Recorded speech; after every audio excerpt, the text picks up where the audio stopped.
so sexy. So sexy. You so sexy. So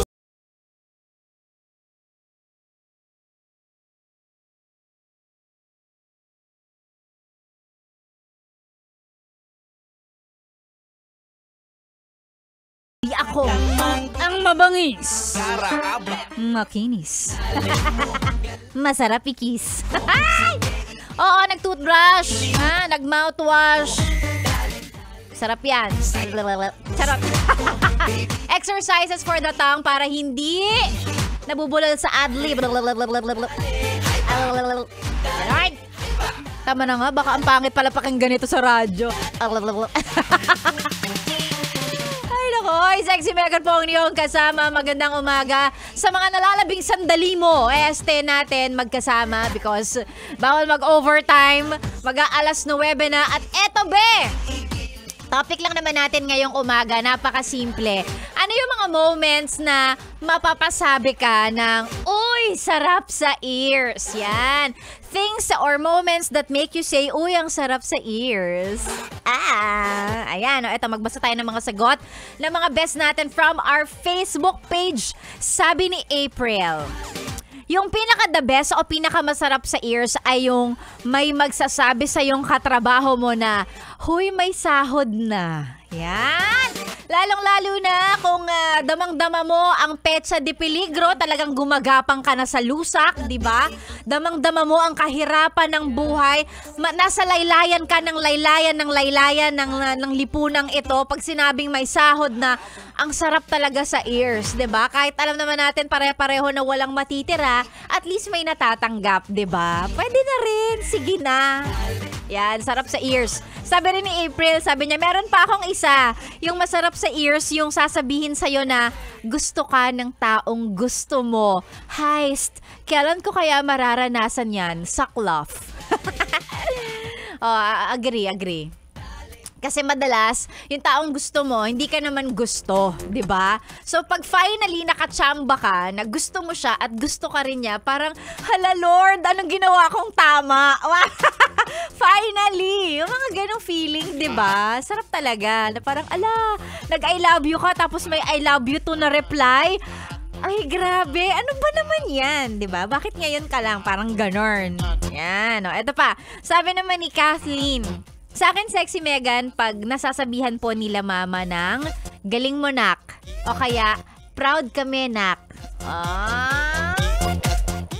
Alam niyo, naniniwala ako na yung words of affirmation, no, pagdating sa mga ganyan, lalong-lalo na para dun sa mga bagay na pinaghirapan mo, kahit hindi naman love language mo ang words of affirmation, pero it's always nice, it's always good to hear pagka naririnig mo from other people na, uy, good job yan, uy, very good yun, uy, ganda ng ginawa mo.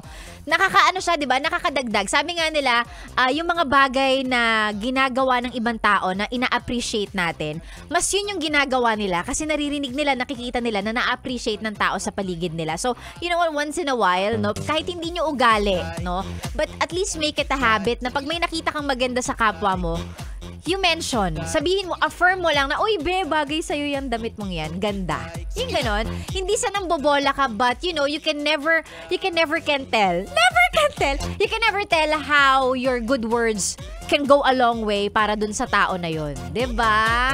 Masarap talaga sa ears yan. Uy, be, ganda. Bagay sa'yo yung damit mo na yan. Uy, ang ganda nitong ginawa nyo na to. Yung mga ganon. It's always good to hear yung mga papuri. Diba? Ganon. Of course, again, hindi naman sa mambobola ka. But you know, pag may nakita kang maganda, you mention it. Yan. Kasi, yun nga nakakaganda ng araw. Diba? Kaya dapat sinasabihan nyo po ko lagi ng maganda ako. Kasi pinaghirapan ko naman to. Hirap kaya mag-makeup. Guys, ako, wala man lang nakakapansin. Sasabihan pa ako ni Tolits ng madungis daw ako. Grabe kayo. Ito pa. Dagdag na sagot, sabi ni Iris. Tuwing sinasabi niyang mahal niya ako, sarap sa ears. Akala mo totoo, tapos malalaman-laman mo, lolokohin ka din pala. O sabi ni Tolits, masarap daw sa ears pag nagsabing, may nagsabing may TF na, di ba? Basta talaga usapang pera, nakaka-good vibes, sarap sa ears. Ayan, pagka ito, sabi naman ni Gigi, Yung pagka may nagsabi sa'yo na may dala daw siyang food.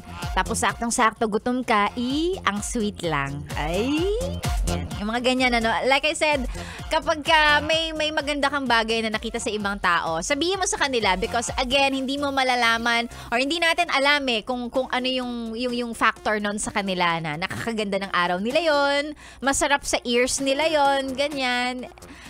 Ay, ako gusto kong marinig ngayong umaga bukod sa may TF na magbabayad ako ng utang sa'yo, be. Ano pa ba? Nanalo ka sa loto, yung mga ganyan. Yan talaga, yan ang gusto ni Sexy Megan. Pero sa ngayon, wala tayong ibang magagawa kundi maghintay na lang dahil yung mga katagang may sahod na. Baka sa Friday pa natin maririnig yan. Kasi sa Friday pa yung payday, ano ba? Di ba Friday pa So, konting hintay na lang tayo, maririnig na rin natin yung mga words na yan. But for now, I hope mag-enjoy ka sa pakikinig sa amin dito sa Yes The Best. Dahil susunod na syempre, Ganda Wanda kasama ang mga kumasa sa hamon sa ating Yes The Best singer on the air. Para sa mga best nating, alam mo na, may talent sa pagkanta. And of course, marami pa tayong pinamimigay dito. Ang daming promong dapat abangan. Pagkatapos ni Ganda Wanda, kay Maria Morena, para sa mga mahal naming PUV drivers, andyan yung ating promo, yung Yes, It's Your Birthday, ha? Kaya makinig po kayo ng bonggang-bongga dyan. Para yan sa mga guwapo, matitikas, machong, matipuno, guwapo, magino, pero medyo bastos ng konti. Para sa inyo yan. Yes, It's Your Birthday po, oras ni Maria Morena. And I'll see you guys again tomorrow. Ayan, sama-sama nating ituwid ang ating Tuesday. And bukas, I'll see you guys again. Alas 6 hanggang alas 9. Kasama po ang inyong ka-sexy time, tuwing 6 to 9. Sexy Megan. Sa stasyong nakakayang, nakaka-fresh, 101.1. Yes, the best. Kasama po ang madungis, mabangis, makinis, Sexy Megan saying bye-bye, good morning, I love you, happy Tuesday everybody!